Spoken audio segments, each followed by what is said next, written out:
Sud Radio, les clés d'une vie, Jacques Pessis. Sud Radio, les clés d'une vie, celle de mon invité.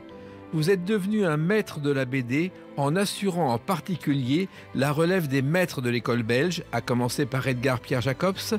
Après avoir imprimé votre marque qui n'est pas jaune, vous vous lancez aujourd'hui dans une nouvelle aventure, le thriller. Bonjour Yves Sante. Bonjour. Alors, on vous connaît, on connaît votre nom à travers la BD, à travers Black et Mortimer, Torgal et 13 et autres. On ne connaît pas l'homme. Et l'homme, on va le découvrir à l'occasion de la sortie d'un roman, l'expérience Pentagramme au Seuil, chez Collection Verso, qui est un roman tout à fait inattendu, un thriller. Donc, on va évoquer ce roman tout à l'heure, après avoir parlé de votre parcours, puisque c'est le principe des clés d'une vie avec des dates clés. D'accord ? Très bien. Alors, la première date, elle ne vous correspond pas exactement, mais en même temps, elle est importante. Le 5 juin 1930.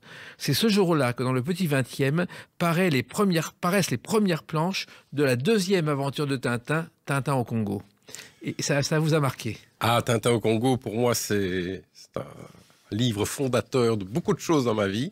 Donc en Belgique, il existe la Saint-Nicolas, qui est une fête très importante pour les petits-enfants. Le 6 janvier, donc les enfants se lèvent et on ouvre la porte du salon. Le 6 décembre. Le 6 décembre, pardon. Oui. Vous connaissez mieux la Belgique que moi.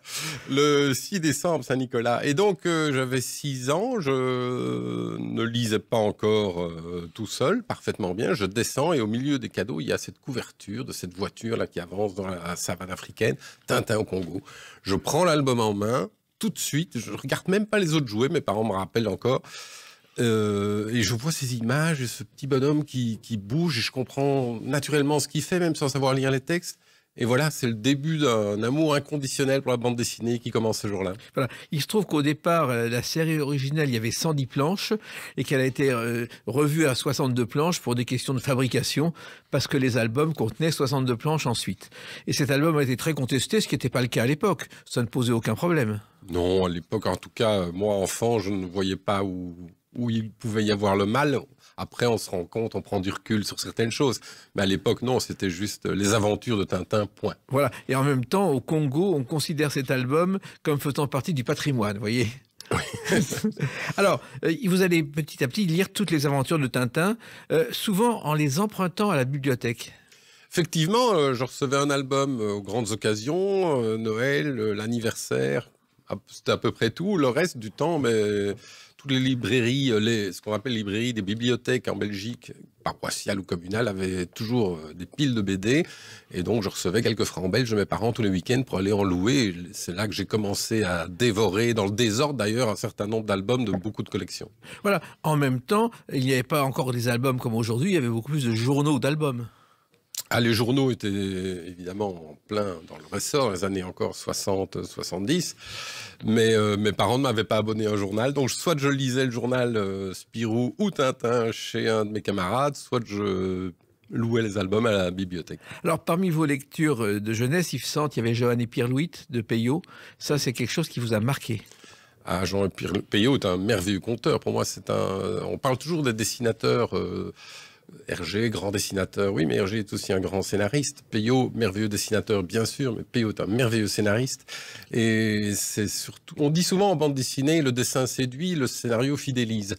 Et effectivement, les grandes séries sont celles qui ont de bons scénarios. Et il y a des auteurs comme ça, magnifiques, comme je disais, Hergé, Peyo ou Causet plus tard, qui sont à la fois scénaristes et dessinateurs, ce qu'on appelle les auteurs complets en BD. Je ne sais pas très bien ce que ça veut dire.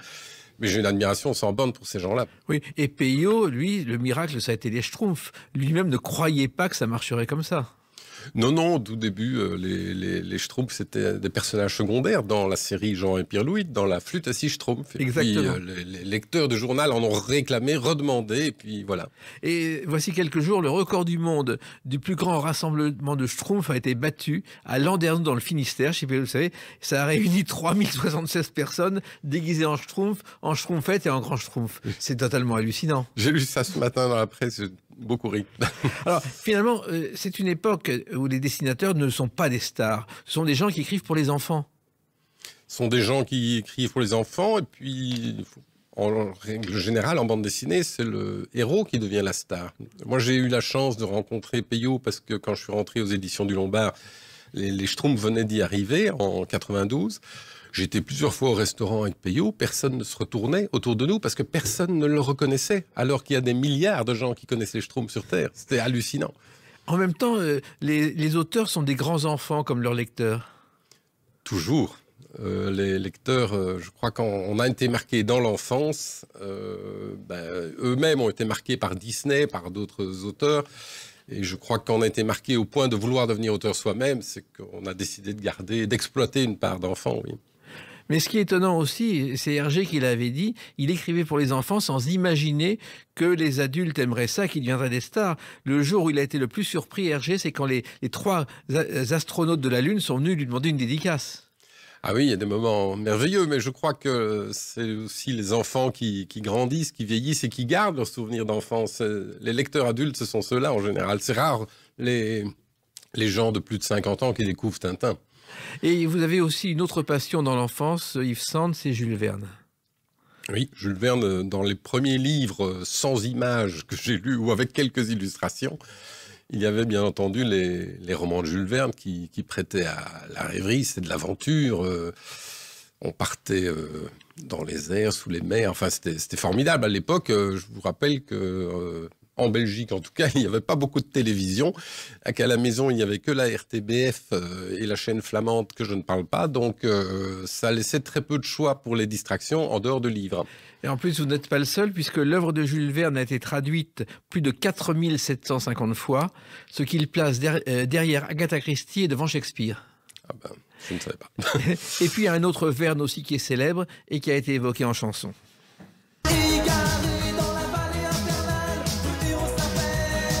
Henri Verne, qui est un pseudonyme d'ailleurs, et Bob Moran avec Indochine.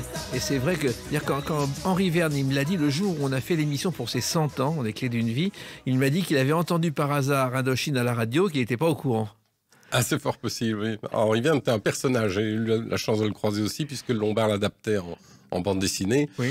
Et c'est vrai que c'est un personnage qui m'a aussi fait rêver énormément. Le chasseur de dinosaures, un des premiers romans que j'ai lu gamin. Ce qui est fou, c'est que Henri Verne avait écrit un roman, La Vallée infernale, ne pensait pas qu'il y aurait une suite, il a écrit 200 romans. Oui, tout à fait. Mais ça correspond à un style dont on a besoin, un style de scénario dont on a besoin, Yves Sand. Je pense que le besoin d'aventure, il ne disparaîtra jamais. Aujourd'hui, il y a plus de tendance vers l'introspection, des scénarios qui parlent de soi ou des problèmes de la vie, du quotidien. C'est très très bien.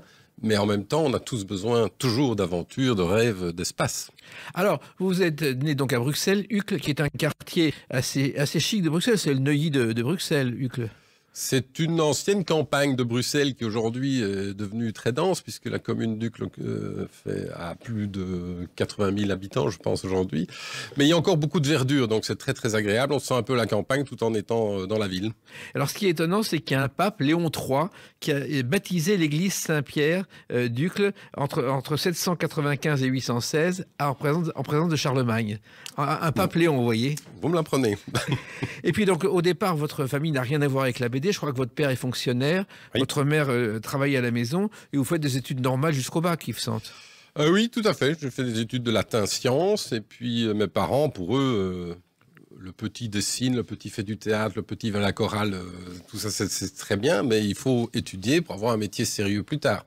Et le métier sérieux, c'est avocat au départ? Au début, c'était avocat, donc j'ai fait ce qu'on appelait les candidatures, c'est les 3 premières années à l'université de droit, ça je les ai achevées. Puis ces 3 années m'ont suffi pour savoir que je ne voulais plus être avocat, que ça ne serait pas mon trip à moi. Et donc j'ai bifurqué vers les sciences politiques parce qu'à ce moment-là, j'avais un rêve tout à fait utopique aussi. J'avais encore une idée de la carrière diplomatique, de quelque chose de très aventureux qui nous permettait de voyager. J'avais lu comme ça que certains diplomates le soir passaient leur temps à écrire des romans, des choses. Et ça me tentait très fort. Et puis donc j'ai achevé ces études de sciences politiques dans cet objectif-là. Vous avez aussi passé un moment aux États-Unis. Ça, c'était avant. Donc, à la fin du bac, j'ai refait mon bac aux États-Unis. Pourquoi? C'était pour l'expérience, pour apprendre l'anglais, pour vivre autre chose, sortir un petit peu de chez moi. Et mes parents m'ont permis de le faire et ont financé ce voyage. Enfin, j'étais dans une famille et c'est une expérience formidable. Alors, vous avez obtenu un diplôme et les ennuis ont commencé à ce moment-là parce qu'il faut trouver du travail quand on a un diplôme, Yves Sante. Voilà. Alors, mes parents m'ont dit, bon, bah maintenant, on t'a financé toutes ces études, là, on t'a bien poussé, tu as fini, c'est très bien. Maintenant, il s'agit de travailler. Et ça mettait déjà du temps. À l'époque, on était tout début des années 90. Et bon, il me fallait 1 an de plus pour préparer l'entrée au concours diplomatique. Et c'est là où mes parents me disent, une année, tu vas pas rester à la maison à lire des livres, tu vas travailler. Et je me regarde dans la presse et je vois une annonce miraculeuse pour moi. Les éditions du Lombard engagent rédacteur en chef. Oui, mais à l'époque, vous aviez un dossier chez vous avec des lettres de candidature de refus. Ah oui, je l'ai toujours d'ailleurs. J'ai gardé tout un dossier. J'ai une 100 ou 150 refus de différentes entreprises où j'avais postulé.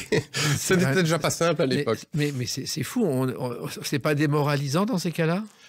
Ben oui, alors pour garder le moral, je m'occupais sur le côté en plus de rechercher cet emploi et c'est comme ça que j'ai commencé ma première bande dessinée au dessin et au scénario. Et c'était vraiment un hobby à l'époque, mais enfin j'avais été mis en contact par le biais d'un ami avec Tibet, le dessinateur de Ricochet, dessinateur et scénariste de Chic Bill. Il habitait près de chez moi, à Uccle, et il m'a reçu de manière très simple, très sympathique. Il m'a bien critiqué d'ailleurs, donné beaucoup de conseils. Et donc, ça m'occupait en même temps que je cherchais mon premier travail. Et justement, ce premier travail, on va l'évoquer à travers une date qui ne correspond pas à la vôtre, mais qui est importante, qui est le 26 septembre 1946. A tout de suite sur Sud Radio avec Yves Sante. Sud Radio, les clés d'une vie, Jacques Pessis. Sud Radio, les clés d'une vie, mon invité Yves Sante. On connaît votre nom, moins votre parcours, on l'évoque aujourd'hui. Vous êtes le scénariste de séries de BD, à commencer par Black et Mortimer. Vous publiez votre premier roman, un thriller, L'expérience Pentagramme, qu'on va évoquer tout à l'heure. Et puis, la deuxième date que j'ai choisie, c'est le 26 septembre 1946. Elle est liée à cette voix. C'était vraiment, je considérais ça comme une petite farce, comme une petite chose sans lendemain. La voix d'Hergé que vous reconnaissez. Vous l'avez pas connu, Hergé? Non. Mais en même temps, ce jour-là paraît le numéro 1 du journal Tintin avec un éditeur, Raymond Leblanc, qui a fait un pari, je crois. Eh bien, c'était donc la fin de la guerre et les jeunes en particulier avaient besoin de rêver, d'évasion. Et Raymond Leblanc fait le pari de lancer un nouveau journal pour la jeunesse. Il y en avait d'autres qui existaient déjà en France ou même Spirou en Belgique. Et il se dit, mais si je lance un journal, il me faut un personnage emblématique. Et pour n'importe quel Belge de l'époque, le personnage emblématique, c'est Tintin. Et Raymond Leblanc était donc un résistant. Un résistant, voilà, merci. Et en tant que tel, il a permis à Hergé de se dépatouiller un petit peu des ennuis qu'il avait à la fin de la guerre, puisqu'il avait travaillé dans le journal Le Soir, qui était tenu par les Allemands, donc ça créait des polémiques. Et grâce à Raymond Leblanc, il a pu sortir de toutes ces polémiques, et donc il lui a dit oui, bien évidemment, pour donner le nom de Tintin à son nouveau journal, et c'était le début d'un énorme succès. Voilà. Il se trouve que quand la police venait arrêter Hergé pendant la guerre, il disait mais je ne m'appelle pas Hergé, je m'appelle Georges Remy, qui était son vrai nom, et la police repartait bredouille à chaque fois. Ça marchait très bien. Et c'est vrai que Tintin a été un événement, c'était le début de ce qu'on appelait l'école belge, la ligne claire. Ah oui, c'était au début, Hergé ne pouvait pas remplir un journal tout seul, donc il a commencé par chercher autour de lui des amis pour alimenter les premières pages du journal. Alors, il y a eu le fameux Edgar Pierre-Jacobs qui a commencé, Blake et Mortimer sont nés dans le premier numéro du journal Tintin. Il y avait Corentin, bien entendu, aussi de Cuvelier. Et c'était ce petit noyau qui a démarré le journal. Et puis très vite, face au succès, on a décidé d'augmenter le nombre de pages. Donc, il fallait plus de dessinateurs. Et sont arrivés les Jacques Martin, les Jean Graton, les Tibet et toutes les générations qui ont suivi. Et vous arrivez donc aux éditions du Lombard par une petite annonce très précise, mais qui vous attire tout de suite. Une petite annonce donc parue dans la presse, et j'étais très étonné que pour un poste pareil, on s'adresse par voie de presse. Et on cherchait un rédacteur en chef. Cherchait un rédacteur en chef pour les journaux qui existaient encore aux éditions du Lombard. Il n'avait plus le droit sur le titre Tintin, qui s'appelait à l'époque Hello BD. Enfin, c'était toujours le même journal avec les mêmes auteurs. Et on demandait un rédacteur en chef qui avait au moins 25 ans. Donc ça collait, et pour le reste, je n'avais zéro expérience, mais j'y suis allé au bluff, et avec surtout beaucoup d'enthousiasme et une bonne connaissance de tout ce qu'avaient produit les éditions du Lombard. Et puis voilà, je vais passer les détails, mais j'ai été pris. Et donc vous découvrez à ce moment-là un immeuble de légende, car l'immeuble à côté de la gare du Midi de Bruxelles, l'immeuble de Tintin construit juste avant l'exposition universelle, était un événement. Ah, c'est un immeuble que tous les enfants, les grands enfants de Bruxelles connaissent, puisqu'il est surmonté par la tête de Tintin et Milou, qui tourne sur elle-même. Raymond Leblanc s'était inspiré de l'étoile Mercedes qu'il avait vue un jour à Francfort, je pense. Oui, sur une autoroute, à la nuit. Et il s'était dit, mais moi, je veux la même chose pour mon journal à Bruxelles. Il avait donc fait monter cette effigie au-dessus de l'immeuble. Et moi, gamin, je me souviens, comme beaucoup d'autres enfants, quand on passait dans le quartier, je demandais à mon père, « Ah, fais un détour, on veut voir la tête de Tintin, on veut voir la tête de Tintin. » Et ça tournait grâce à une mécanique mise au point par l'ingénieur qui avait justement organisé l'étoile Mercedes à Francfort. C'est ça. Alors, il se trouve donc que vous arrivez dans un immeuble de légende avec LOBD. En fait, le journal Tintin s'était arrêté à cause d'Alain Barran, secrétaire d'Hergé, qui soi-disant correspondait avec Hergé par table tournante et avait dit il faut arrêter le journal. Il a repris un journal qui n'avait pas marché et LOBD est arrivé. Et là, ça a été aussi 3 années de découverte pour vous d'une nouvelle BD, Yves Sante. Ah oui, il y avait de nouveaux auteurs, les générations succèdent aux générations. Mais heureusement, il y avait toujours quelques anciens comme Tibet ou Rosinski, Herman, qui étaient des piliers du journal depuis les années 60. Ils étaient toujours là et ça permettait quand même à la maison de tourner un petit peu. Mais disons qu'à l'époque, le Lombard n'était plus aussi rayonnant qu'il avait été dans les années 60-70. Il y avait du travail de redynamisation et il fallait aller chercher de nouvelles générations d'auteurs. Oui, parce qu'à l'époque, bon, les journaux étaient en baisse, l'OBD n'a pas survécu d'ailleurs au bout de quelques années, mais les albums au départ, c'était pas ce qu'on voulait. Les premiers albums, je crois, Le secret de l'espadon de Jacobs, s'est vendu à 10 000 exemplaires et principalement à la librairie en dessous du journal, tenue par la première femme d'Edgar Pierre Jacobs.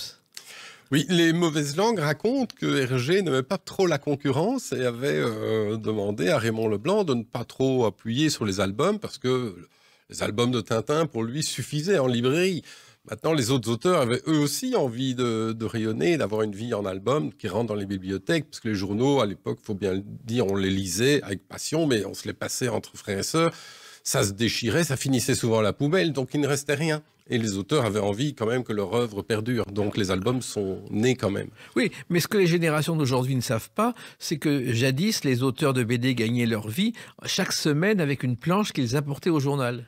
Ah, les journaux rapportaient énormément d'argent, non seulement par les ventes, mais parce qu'il y avait de la publicité dans les journaux de bande dessinée.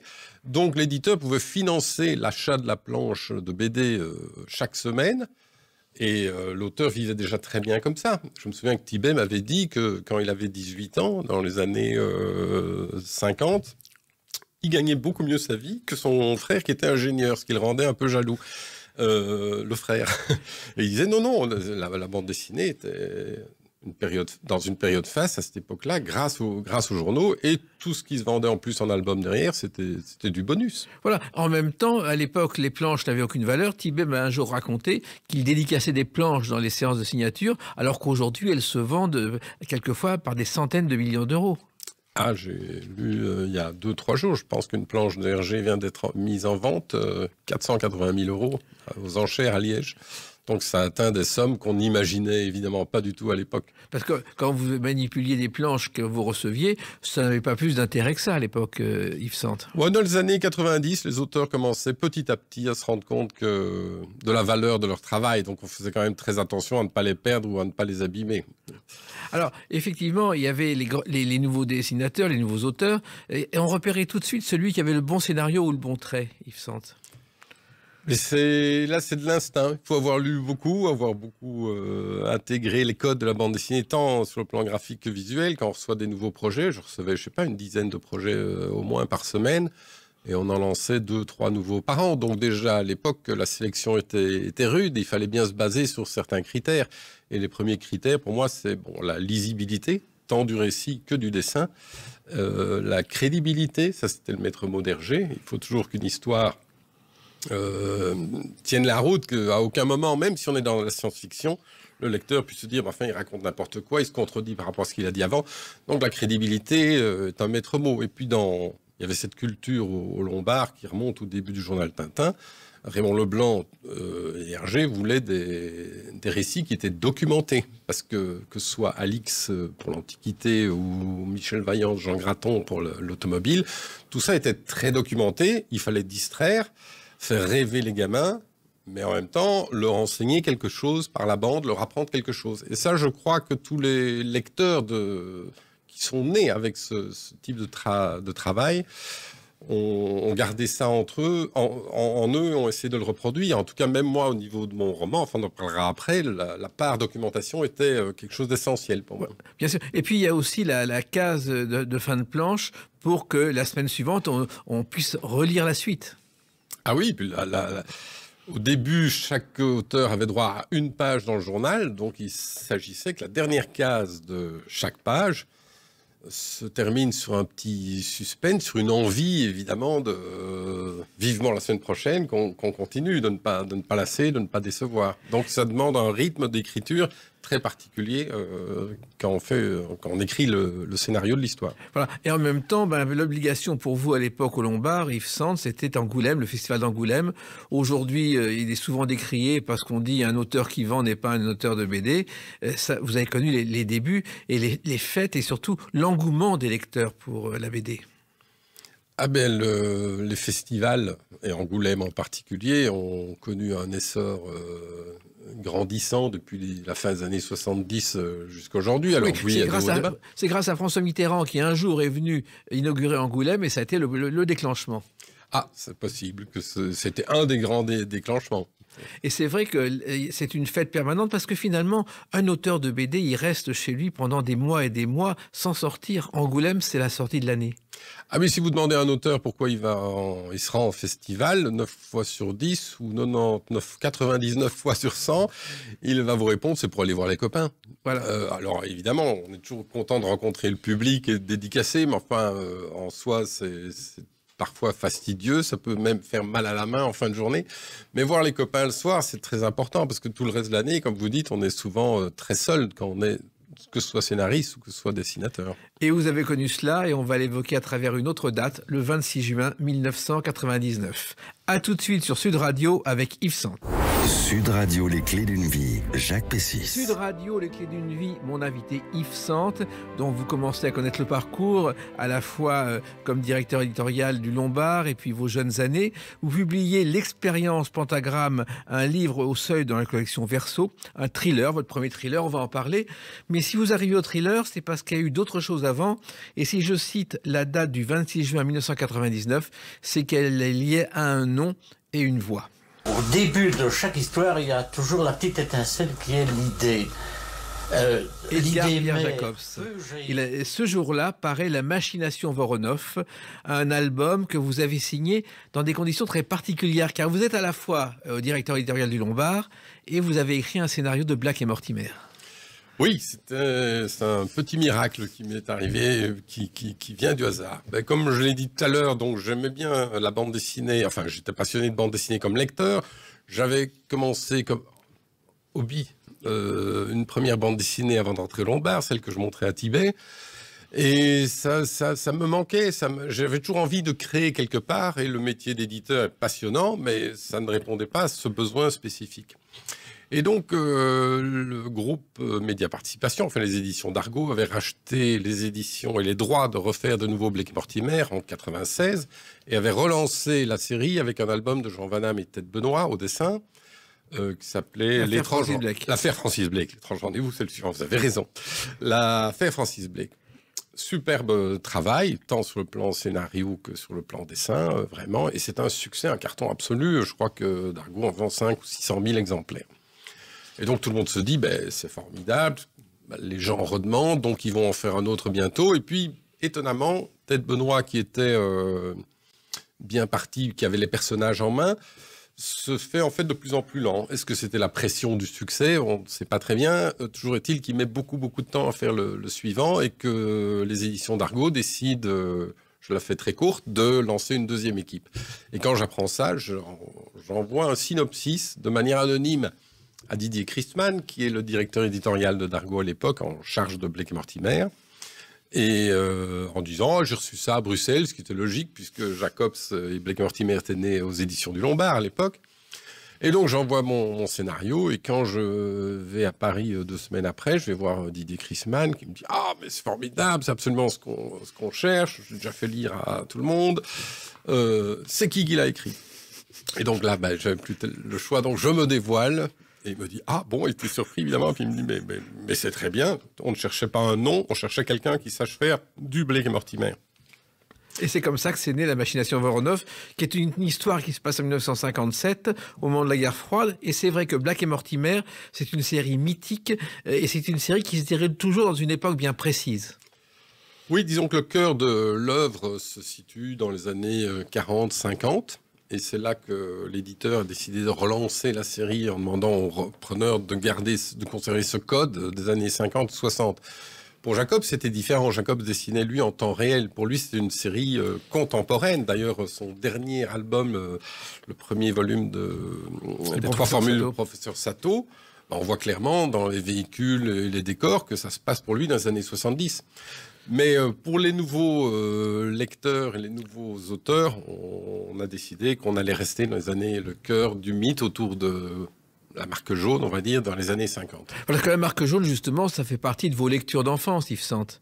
Ah bien sûr, la marque jaune, c'est après, je pense, Tintin, c'est la bande dessinée qui m'a le plus marqué.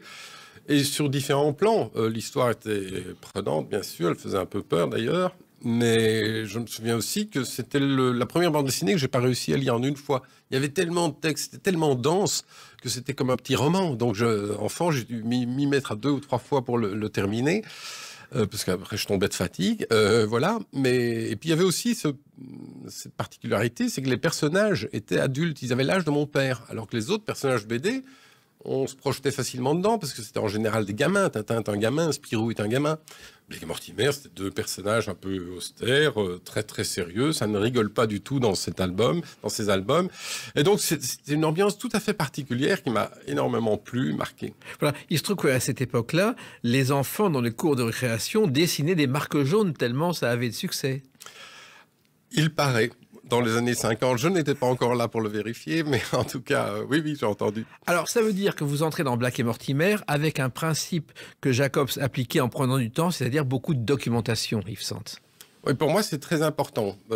C'est vrai que Jacobs se documentait beaucoup et avait la réputation d'être un scénariste et un dessinateur maniaque à l'extrême, qui pouvait faire attendre son éditeur pendant des semaines pour avoir une nouvelle planche parce qu'il lui manquait tel ou tel élément de décor pour dessiner.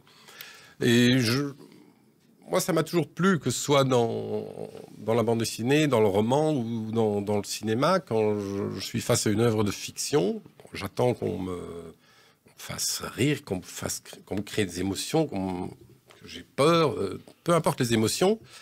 J'ai envie d'y croire. Et pour y croire, il faut que tout ce qui entoure le récit ou l'action soit crédible.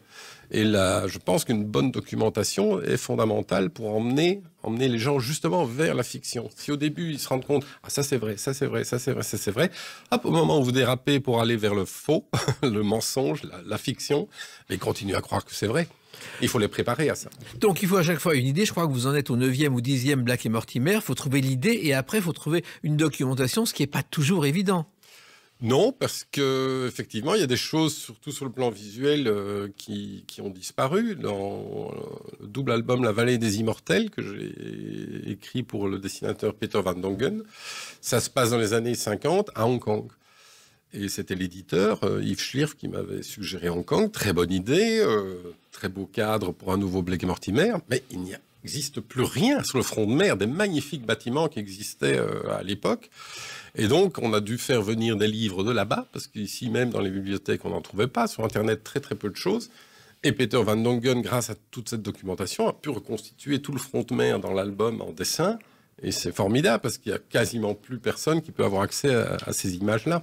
Alors, votre premier album, Yves Sante, La Machination Voronov, vous avez travaillé tout de suite avec André Julliard, dessinateur disparu voici quelques mois, qui avait été un élève de Christin et Mézières, les créateurs de Valérian. Et c'est vrai que là aussi, c'était une documentation des voyages à chaque fois pour préparer chaque album. Ah, mais c'est toute cette génération, enfin, je ne suis pas les générations qui m'ont précédé encore plus ou autant en tout cas, qui effectivement aimaient se documenter toujours et encore. Je veux dire, André Juillard, jusqu'à la fin, ce qu'il voulait dans Blake et Mortimer, c'était découvrir de nouvelles régions. Pour le dernier album paru l'année passée, donc ça se passait en Cornouailles, c'était une suggestion d'André, qui m'envoie un petit dessin un jour de Blake et Mortimer, avec qui parlent entre eux. Ils disent « Oh, cher Francis, est-ce qu'on ne demanderait pas à Yves de nous emmener en Cornouailles et parler des légendes arthuriennes, et puis les décors seraient tellement beaux pour nous, etc. » Donc c'était toujours comme ça, très, très discret, sa manière de demander des thèmes et des sujets. Et puis moi, ça me faisait rebondir. Donc quand j'ai écrit le scénario, après, souvent, on allait en Angleterre, on allait prendre des photos sur place, on allait se documenter sur place, que ce soit à Oxford, à Londres, à Liverpool, on allait dans plein d'endroits pour les différents albums. Mais il y a aussi la documentation Internet, on ne s'en prive pas non plus. Alors il se trouve aussi que j'ai le sentiment qu'Edgar Jacobs est beaucoup plus connu aujourd'hui qu'il l'était de son vivant. Il avait un petit monde autour de lui, mais aujourd'hui il est mythique. Alors là, pour moi, c'est un véritable mystère, effectivement. Jacobs, le mythe jacobsien est né quelque part entre sa disparition en 1987 et la relance des nouveaux albums avec l'affaire Francis Blake dont on parlait tout à l'heure. Il y a plus de 10 ans qui ont passé, enfin presque 10 ans, et en 10 ans, c'est comme si Jacobs était, et Blake et Mortimer surtout, parce que les auteurs sont plus, les personnages sont plus connus que l'auteur, mais était devenu mythique. Il y avait eu un manque, s'était créé quelque part.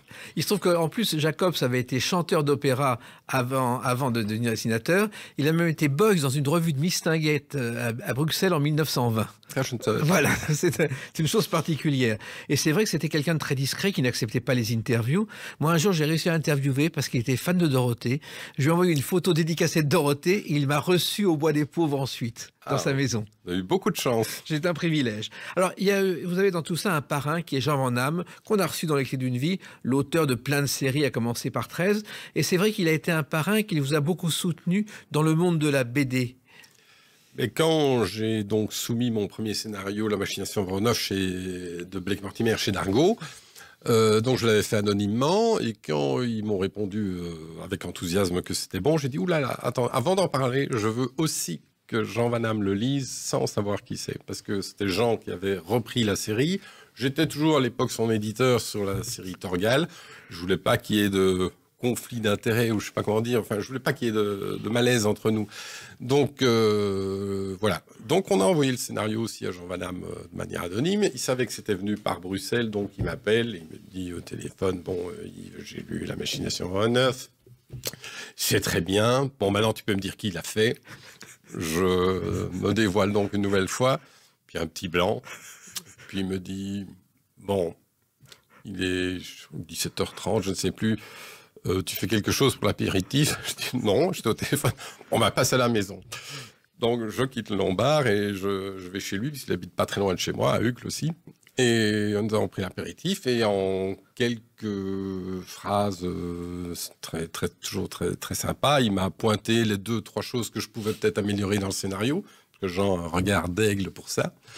Ce qui m'a beaucoup aidé d'ailleurs. Et puis il m'a dit bonne chance. Moi aussi j'ai commencé en faisant des reprises, une excellente école, parce que lui avait commencé en reprenant Corentin avec Cuvelier. Exactement. Et vous avez continué à faire d'autres reprises, puisqu'ensuite il y a eu Torgal et 13, né aussi de Rosinski et de Jean Van Damme. Et là aussi, vous avez continué dans le droit chemin, Yves Sante. Mais là aussi, c'est la chance qui m'a suivi. Je ne sais pas, le travail peut-être aussi. Donc un jour, Jean Van Damme avait décidé, annoncé à ses éditeurs qu'il allait arrêter Torgal et 13. Et on s'est mis en quête de nouveaux scénaristes repreneurs. Puis Jean les a tous refusés, ou Rosinski. Puis comme éditeur, un jour, je dis, écoutez, c'est bien, mais nous, on a besoin d'un Torgal dans les chiffres. Chaque année, ça fait quand même partie des séries les plus importantes de la maison. Et puis un jour, peu après, Jean m'a appelé, on a été déjeuner, et puis il m'a dit, mais en fait, tu as déjà travaillé avec Grégor sur La vengeance du comte Scarbeck, j'avais fait un one-shot avec Rosinski, on s'entendait très bien. Tu connais Torgal mieux que personne, tu l'édites depuis déjà 15 ans, pourquoi tu ne le fais pas toi-même? Oh, oups. Et puis, voilà, il fallait de toute façon qu'un album sorte pour...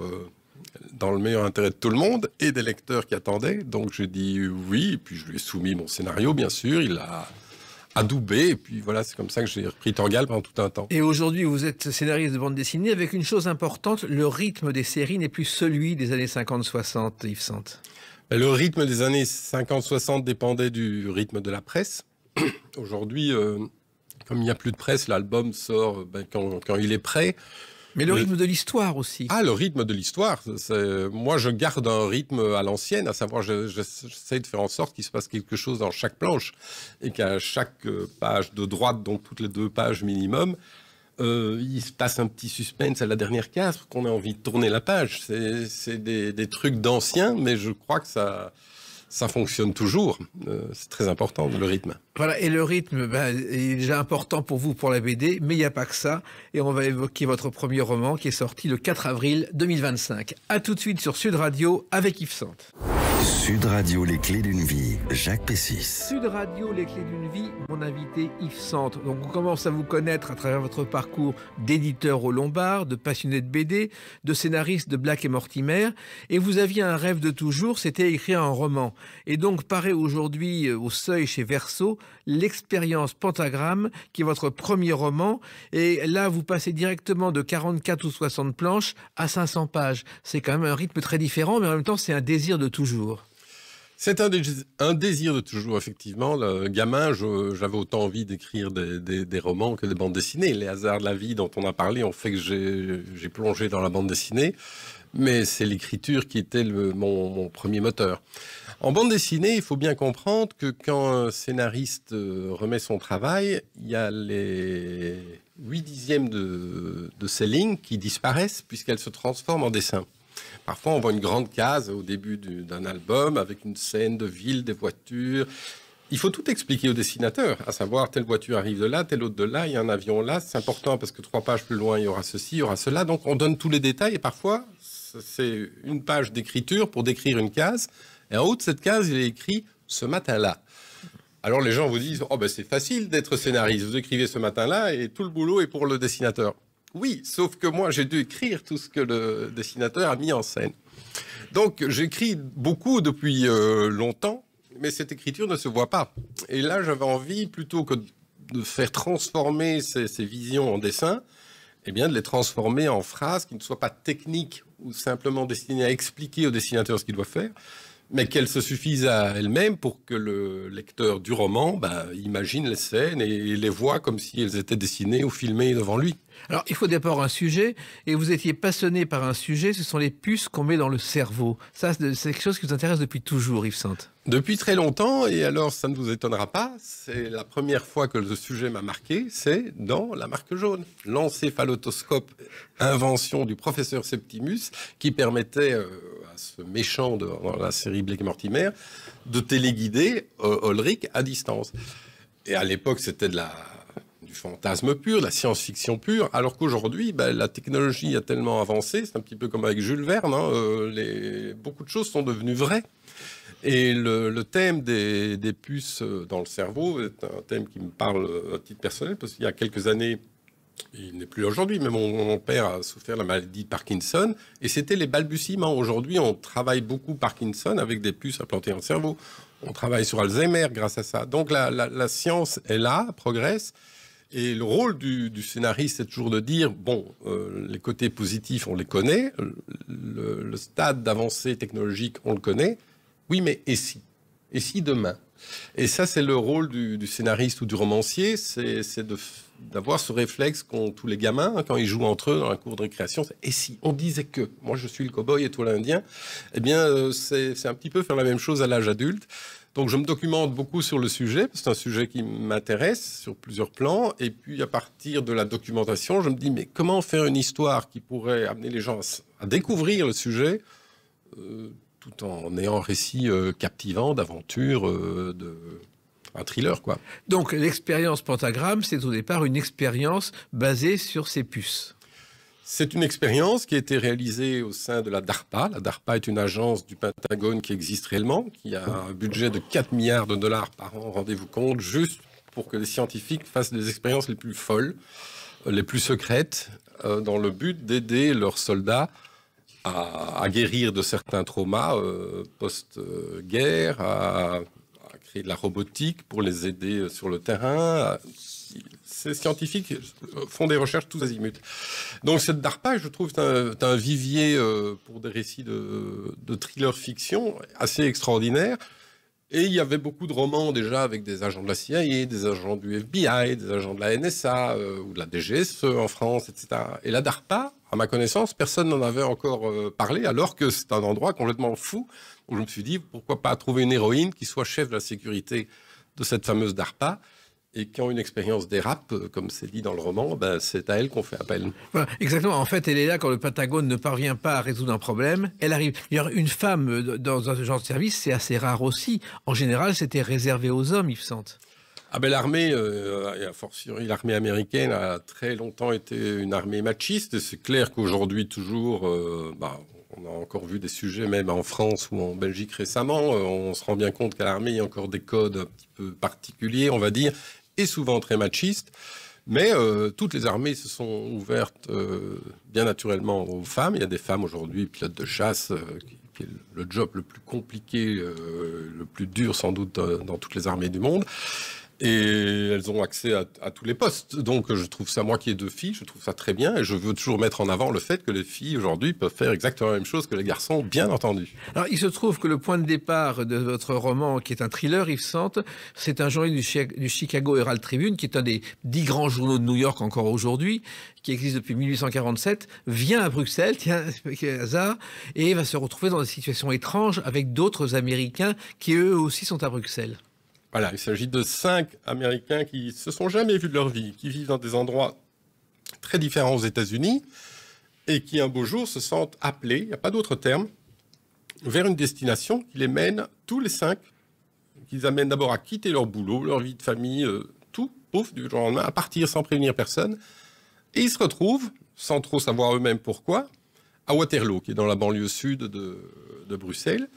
C'est une petite ville qu'on connaît évidemment pour la célèbre bataille, mais qui est en Belgique et aujourd'hui surtout connue pour être un fief d'expatriés américains, parce qu'elle est idéalement située entre l'OTAN qui est au nord de Bruxelles et le SHAPE, le gouvernement stratégique de l'OTAN qui est au sud.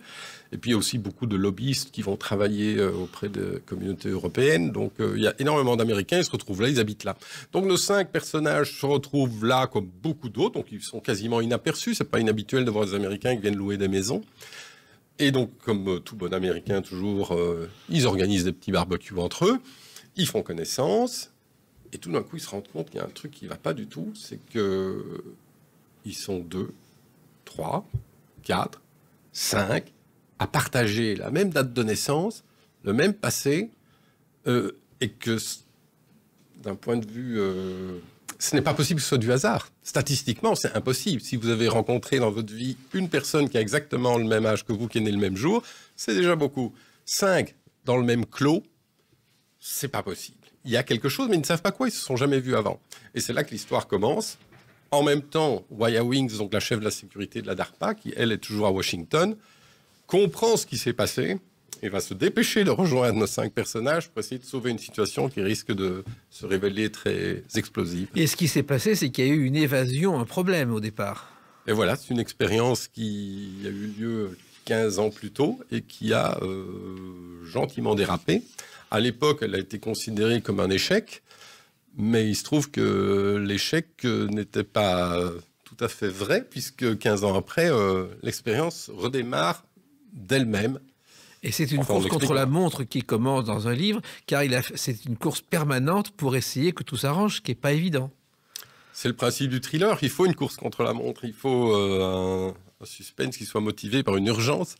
Et donc, il y a une question de vie ou de mort, je ne vais pas tout dévoiler ici, non, mais il faut effectivement que l'agent de la DARPA parvienne à solutionner la chose avant que les 5 personnages ne se remettent en route pour la mission pour laquelle ils avaient été programmés 15 ans plus tôt. Et en même temps, c'est un sujet qui n'existe pas, mais qui pourrait exister. J'aurais tendance à dire qu'il va exister. Parce que c'est clair et net que on a déjà tous lu aussi sur Neuralink, la société d'Elon Musk actuellement, qui travaille sur ces puces neuronales et qui viennent justement à l'origine des recherches de la DARPA. Alors, tant que c'est dans le cadre d'un gouvernement censé, d'une agence de l'armée, je peux me dire qu'il y a encore des garde-fous qui peuvent être mis en place. Le jour où les puces neuronales rentreront dans le privé et que l'on les couplera d'une manière ou d'une autre avec l'intelligence artificielle, vous savez, moi je trouve aujourd'hui, il n'y a plus vraiment d'espace de liberté. Si on regarde autour de nous, vous payez beaucoup de choses avec votre carte de banque. On sait ce que vous mangez, on sait où vous prenez de l'essence, on sait ce que... on peut à peu près savoir tout ce que vous faites. En plus, les réseaux sociaux, Internet.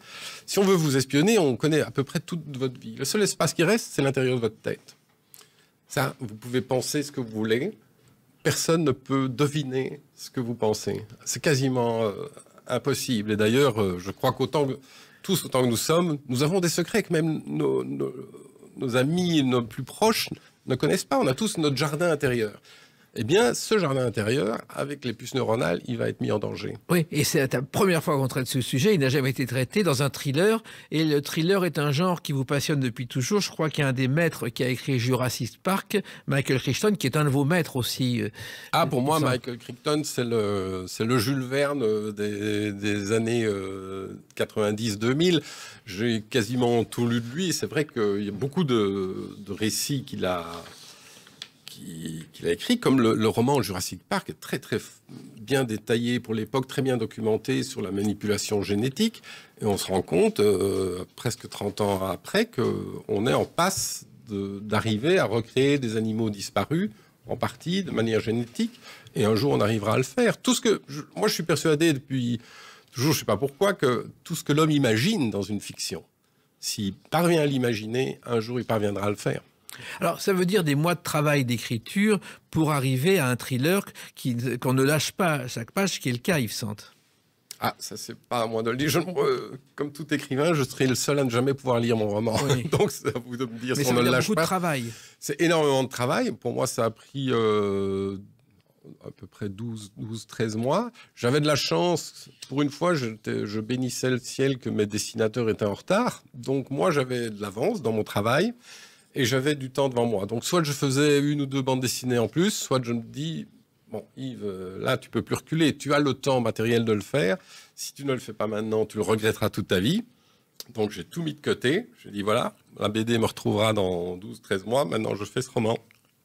Rien d'autre. Voilà. Et il y a aussi d'autres personnages. Il y a une femme qui se retrouve pour un reportage dans un centre du Maryland. Là aussi, il se passe un événement important, car ça fait aussi partie des secrets d'État. Ah, mais bon, on est dans un univers qu'on ne perçoit pas tous les jours. On connaît scientifiquement ce qu'il y a autour de nous, mais il y a plein de choses dont on ne se rend pas compte dans notre quotidien. Le rôle du soleil sur la vie sur Terre est fondamental. Alors, on connaît le rôle du soleil qui chauffe et qui crée les photosynthèses, etc., etc. Mais par contre, il y a des explosions solaires de manière régulière qui provoquent des bombardements de particules sur Terre qui perturbent un certain nombre de choses et qui peuvent se révéler véritablement dangereuses. Et c'est exploité dans le roman aussi à un stade du récit. Oui. Le thriller est un genre en plein développement. On dit que le premier thriller, ça a été Les 39 marches, le roman, bien avant de devenir Hitchcock. Mais vous avez vraiment écrit, Yves Sante, un thriller à l'américaine qui pourrait devenir un film. Ça, on verra bien, je l'espère. En tout cas, je l'ai écrit de manière, et ça c'est sans doute une déformation professionnelle qui vient de la BD, mais de manière très visuelle. Quand j'écris un scénario, je dois voir des choses pour m'assurer qu'un dessinateur puisse les mettre en scène. Je pense que quand j'ai écrit ce roman, c'était pareil. Au fur et à mesure que j'écrivais, comme tous les romanciers, je crois, on doit s'imaginer la scène, mais moi,